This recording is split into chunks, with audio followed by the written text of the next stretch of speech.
Today I'm going to be taking a look at the Retroid Pocket Mini. It's an Android 10 based retro emulation handheld that's rocking a Snapdragon 865. So needless to say, this little thing should be capable of handling some pretty solid gaming. So it's been about a year since I reviewed a Android based retro emulation handheld. So I was really excited to get my hands on this thing and see how far things have progressed. But at the hefty starting price tag of about $199 USD, is something like this even worth it? We have quite a bit to cover, so let's dive right in and take a closer look.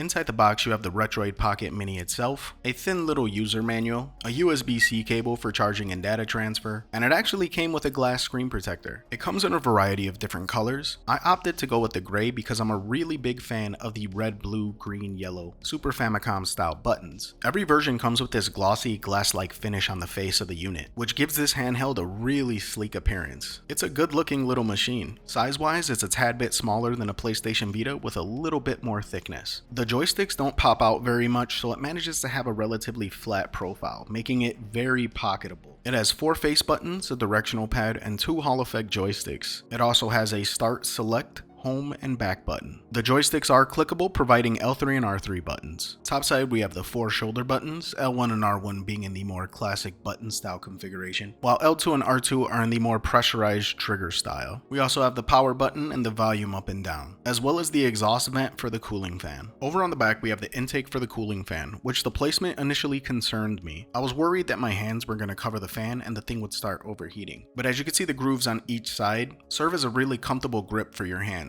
and do a really good job of keeping your fingers out of the way of the fan for the most part. And on the bottom, you have the housing for the micro SD card slot, a 3.5mm headphone jack, and a USB-C port. Despite its small size, it's just meaty enough to be held for extended periods of time without experiencing hand fatigue. This thing is insanely comfortable to hold. The buttons are of exceptional build quality. They're a soft press with a snappy recoil to them. It's kind of hard to explain, you have to feel it for yourself. The best way I can describe it is like nicely broken in C buttons on an N64 controller. They feel really great, and as I previously mentioned, both joysticks are Hall effect. Under the hood, it's rocking that Snapdragon 865, 6GB of DDR4 RAM, a 4000 mAh battery, and in my opinion the star of the show, this absolutely stunning 3.7-inch AMOLED display. Booting it up, it starts you in a more traditional Android 10 user interface, but you can always boot the Retroid launcher, and it'll provide you a more familiar retro emulation handheld experience by separating all of your emulators and games into these easy to access shortcuts, making everything just a lot more streamlined. While being booted into Android, you have access to a bunch of customization options, including the ability to control the speed of the fan, put the handheld into a high performance mode, and you can even change the color of the joystick glow. There's a few different colors to select from by default, but you can also change it to a custom color.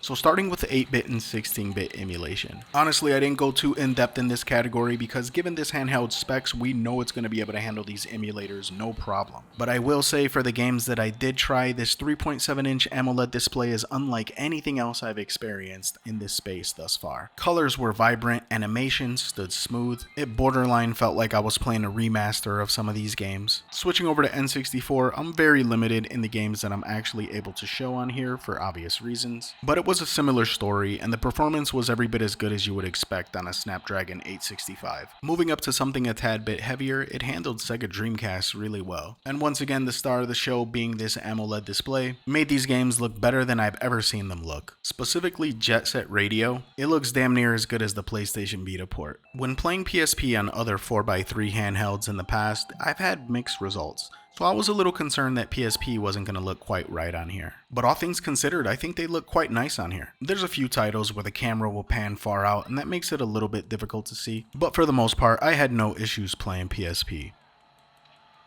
Now the last Android-based retro emulation handhelds I reviewed about a year ago were very hit or miss with PlayStation 2. Some games ran decent, other games required frame skip, and other games just wouldn't run at all. But I'm really happy to say that with the Retroid Pocket Mini that is no longer the case. This was a really outstanding PlayStation 2 experience. I tried a plethora of different games from a bunch of different genres, and this thing seemed to handle them all really well. Everything from light work to the more resource demanding titles, everything ran really solid. One game that I've notoriously had difficulty emulating in the past is Metal Gear Solid 2, specifically with the tanker mission. This rain effect really seems to make emulators struggle, but the Retroid Pocket Mini handled it like nothing. Another game that emulators don't seem to like is State of Emergency. Maybe it has to do with all of the NPCs running around, but once again runs really good on here. And if you haven't played this game, this is kind of Rockstar's forgotten franchise, and it's a lot of fun. I highly recommend everyone check it out. Switching over to GameCube, it was a very similar story as PlayStation 2. Performance was really good. I will say though that the GameCube games did not look as good as the PlayStation 2 ones did on here. I think it has something to do with the version of Dolphin that's installed. Even with the resolution turned way up, there was this graininess that I just couldn't shake that wasn't present on the PlayStation 2 games. Doesn't take anything away from the great performance, just an observation. With Wii emulation, you can apply everything that I said about GameCube to this as well. They run off the same emulator, so performance was virtually identical. When it comes to Nintendo Switch emulation, anything requiring a heavy workload just isn't going to run at all. But I was very pleased to see that some of the low resource demanding games run perfectly fine on here. And a game like Ultra Street Fighter 2 looks breathtaking on this display. Now of course 4x3 is not the best way to play Switch games. And for a lot of the games that actually run, it shows. So this thing should not be your default Nintendo Switch emulation device. But it's nice to see that it can dabble in it. And this handheld actually has Wi-Fi 6, so it's not a bad thing to stream Steam games to. The only problem that you will encounter is exactly what I said about the Nintendo Switch. A lot of these games just will not look good on 4x3. But it's certainly nice to have that functionality as an option. And one more emulator that I had to point out, it's one that we don't see very often, but we're starting to see more of lately, and that's Sega Saturn. I have to say that this is some of the best Sega Saturn that I've experienced on a handheld.